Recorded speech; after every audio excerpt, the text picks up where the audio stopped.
Hello and Asher. How are you guys? How are you doing? I missed the YouTube Pagan challenge first week, but I'm doing so now. So hopefully this will come out okay. And for me, this is the end of the semester. I have 2 tests that I have to take. It's a bit stressful, I'll have to admit, but it's not something that is out of my hands or that I'm not able to do or not being able to do properly. So I'm like running with the heck of it. Everything's gonna be fine. I wanted to talk about how did I find my path, because this is the first question that I have to answer. I will make another one for the second week later. And here it goes. I believe that the imagery of a path is assuming that there is a beginning, there is a middle, and there is an ending to a road that one takes spiritually or personally. I don't think this is a perfect image, but I can tell you how I became pagan. Well, as most of you know, I was raised in a Jewish country. In this Jewish country, there are a few things that in which Judaism is different from Christianity. The first thing, most Jewish people don't believe that you can become something that is not Jewish. Meaning, even if you go and get baptized or say the words that make you a Muslim, you are still a Jewish. Meaning, the fact that I'm pagan doesn't make people around me believe that I'm not Jewish. They just think that I'm a sinner Jewish person, which is like hilarious because they assume also they question me sometimes to see how much deep in sin I am. And the notion of sin in Judaism is also like it's between you and the deity. If you sin against another person, then you need to fix that with that person. But if you sin against the deity, against God, it's your problem against God. It's like no other human is sitting out there and counting your sin. But never mind. It's like, so this is one of the things. There is no excommunication in Judaism, really. It's a thing. And also, paganism in here is considered to be like something foolish, something barbarian, but it's not considered to be something that is like, oh my god, you are sinning. It's like, it's a whole different thing, okay? Many people looked at my paganism as something foolish that I have done. But let's begin in the beginning. First of all, my path wasn't a path of paganism per se, it was a path of sorcery. And paganism just came with it.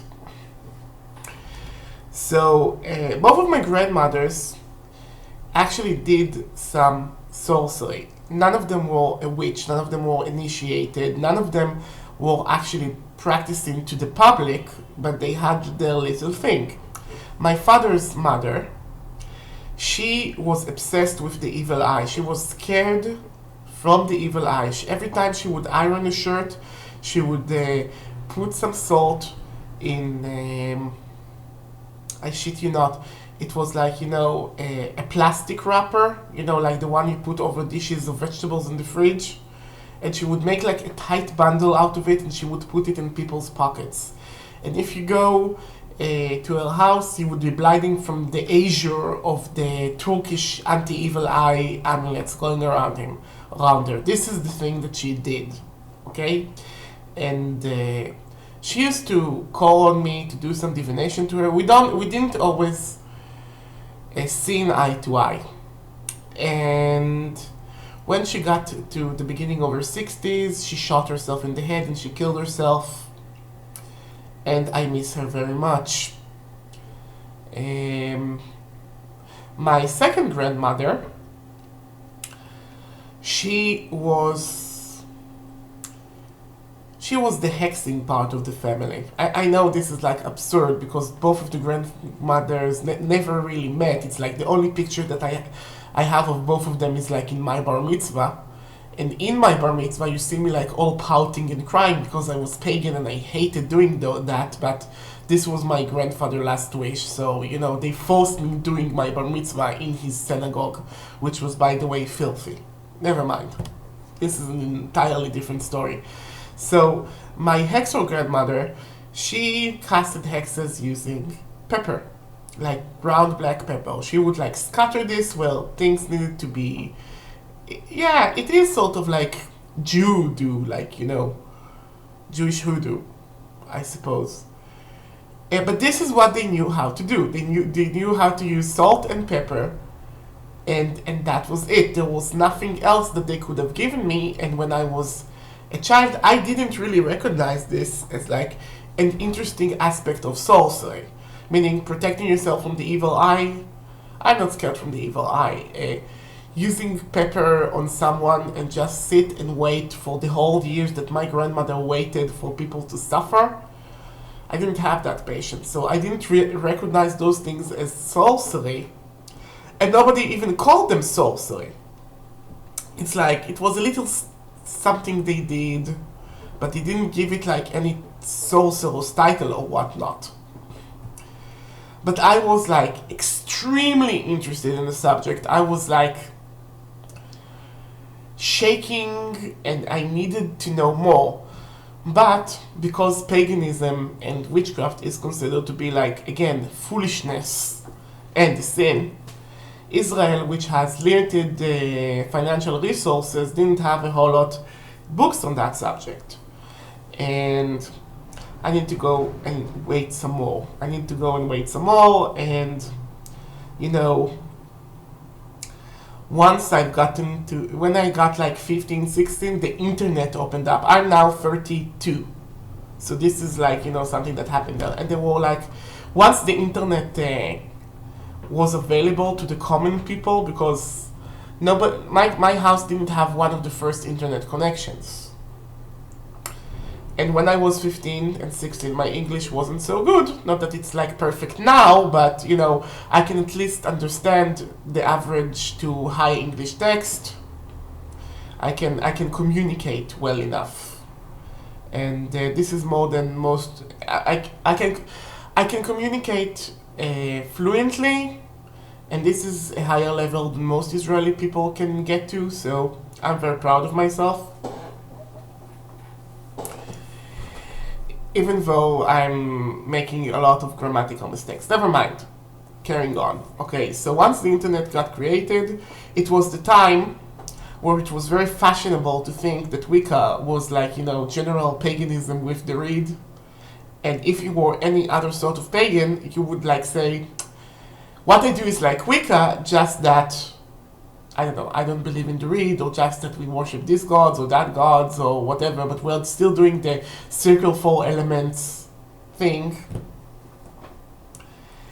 And I really got into it. Obviously, only when I was like 16, I managed to buy myself some witchcraft books. I got the Donald Michael Craig one, you know, the Modern Magic one. I got like basic, again, those were mostly books that had to do with witchcraft more than Wicca or other sort of paganism.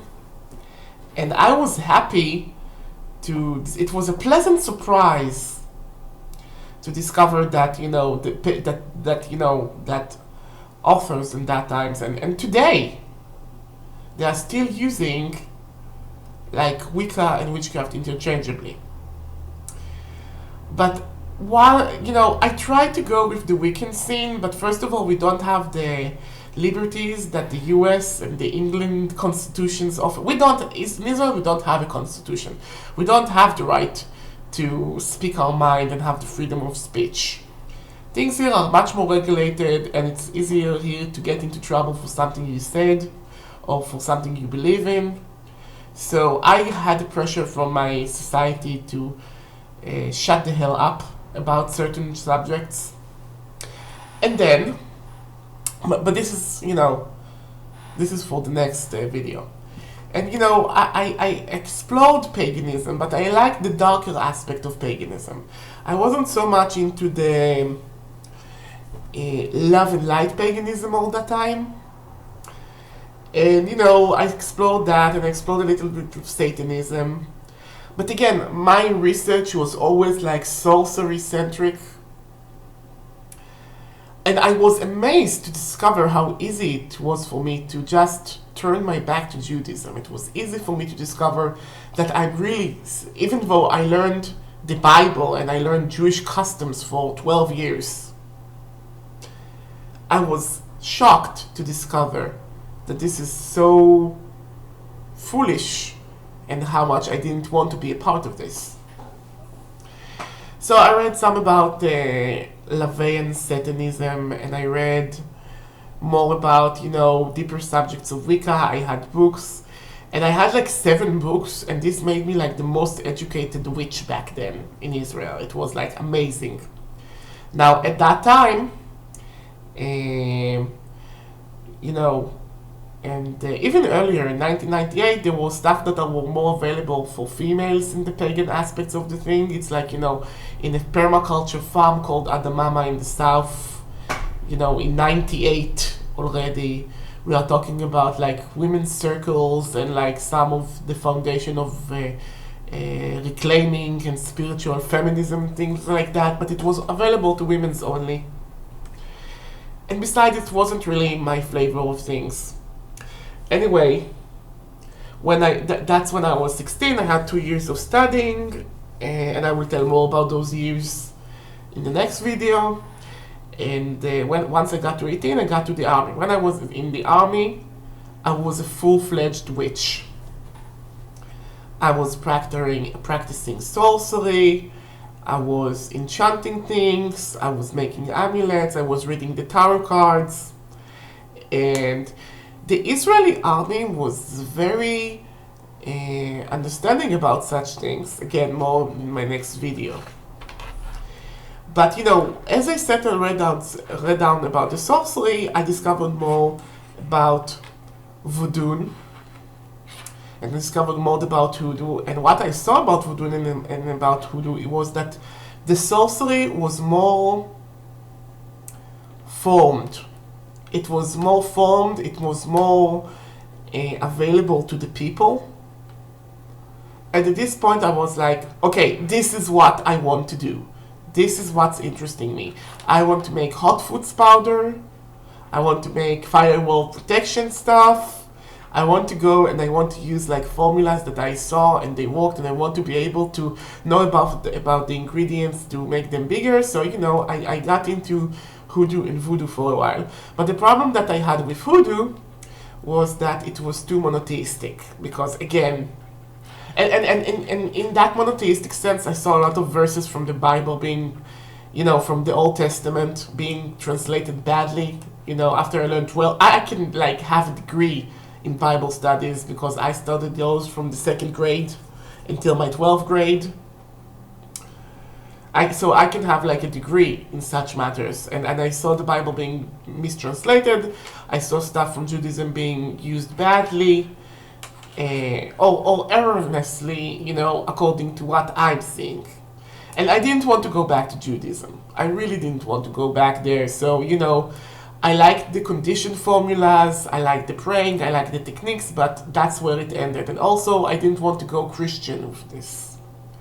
So hoodoo had like, I enjoyed very much its herbals and materials and some connection with the spirits. But, I need to get further into voodoo than this. So for years, I really have like a tattered copy of Jambalaya by Louisa Tish. Those of you that are like into Wicca and want to see like how Wicca transforms into voodoo, it's a very interesting little book. Jambalaya, a woman's book of the charms and rituals. Yes, I had no problem reading this even though it was like for a woman. And this introduced me to the Orishas and to New Orleans style voodoo, and it was very interesting, and I made experiments with the spirits, and I gave them offerings, and I felt very comfortable there, and this was how everything was, until I discovered a voodoo priestess in Israel. And that voodoo priestess is actually on YouTube, but I won't necessarily tell you who she is, because, you know, those of you who know, you know, those of you who don't, you don't, but I'm not going to out her if she doesn't want to. She basically saw me doing voodoo, and she saw me doing voodoo wrong. So, you know, she's like, oh my gosh, if you're going to do this at least correctly. And she took me under her wing and taught me her family traditions. So, this is how I came to find my path, and I feel very comfortable in my path, and this is the path that I'm probably going to stay on. So that's the story of how I found my path. I hope it's interesting enough. Goodbye and a shame.